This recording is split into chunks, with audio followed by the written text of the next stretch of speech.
yang jadi permasalahan kadangkala kita tuh nggak enak untuk nggak ngutangin, apalagi ke tetangga atau temen, atau kita ngerasa takut misalnya jadi berubah sifatnya ke kita.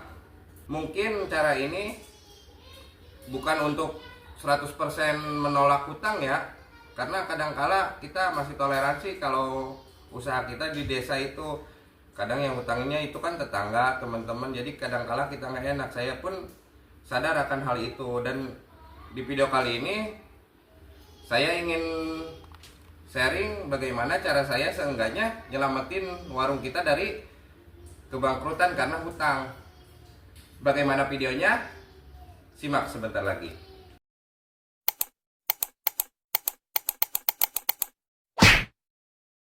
Sebelum kita mulai, saya sedikit cerita dulu. Memang untuk orang-orang yang hutang itu kadangkala mohon maaf nggak tahu diri ya. Kadang kita udah tolak, dia tetap aja masih ngutang. Padahal dia nggak tahu kita itu modalnya berapa di warung. Mungkin modal, kalau untuk modal kecil kan kalau diutangin itu mending kalau nggak lama. Kalau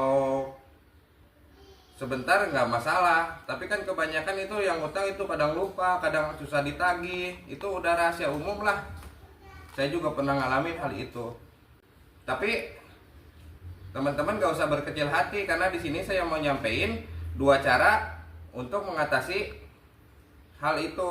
Seenggaknya cara ini bisa menjaga warung kita dari kebangkrutan ya teman-teman ya. Yang namanya hutang itu sebenarnya bikin bangkrut ke warung kita. Oke, tanpa lama-lama lagi saya bahas caranya. Batasi hutang. Apa sih Bang batasi hutang?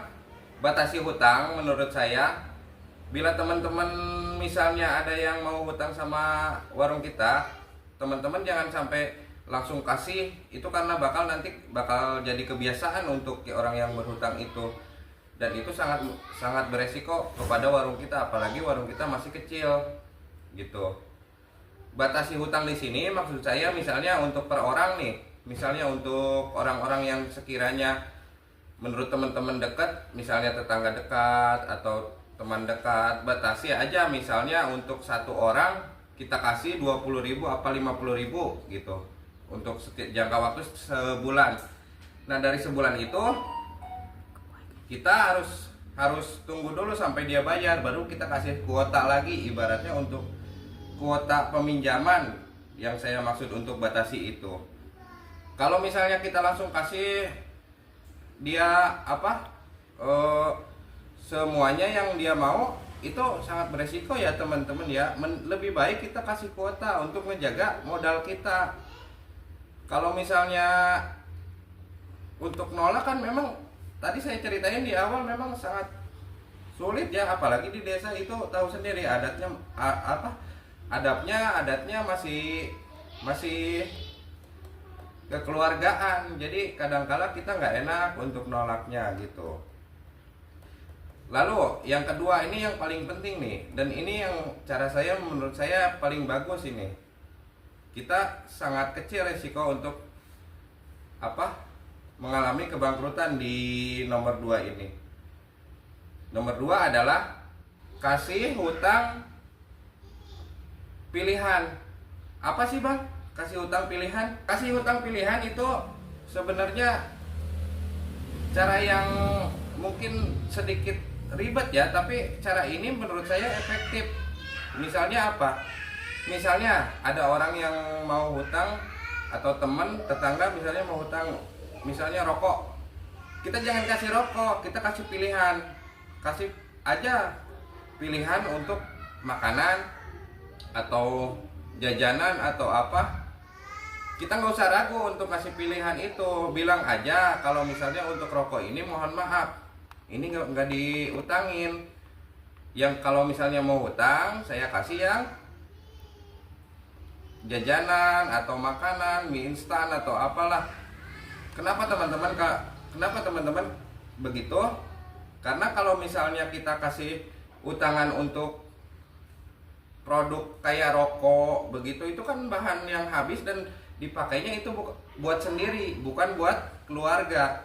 Kalau misalnya buat sendiri itu kadangkala orang susah untuk bayarnya, tapi untuk keluarga seenggaknya mereka, kalau untuk ya orang yang berpikir bakal berpikir, oh dia ada di saat kita lagi perlu misalnya makanan atau beras misalnya, itu kan dimakannya sama satu keluarga, bukan sama diri dia sendiri. Kalau kita ngutangin yang untuk dia pribadi, mau orang tua cowok atau cewek, itu sama aja ya, kita kasih jangan yang pribadi. Intinya kita kasih barang-barang yang bisa dimakan atau digunakan untuk satu keluarga. Mungkin dari segi kalau di kampung kan masih gunain kayak obat nyamuk atau makanan lah intinya gitu, kasih itu. Jangan pernah kasih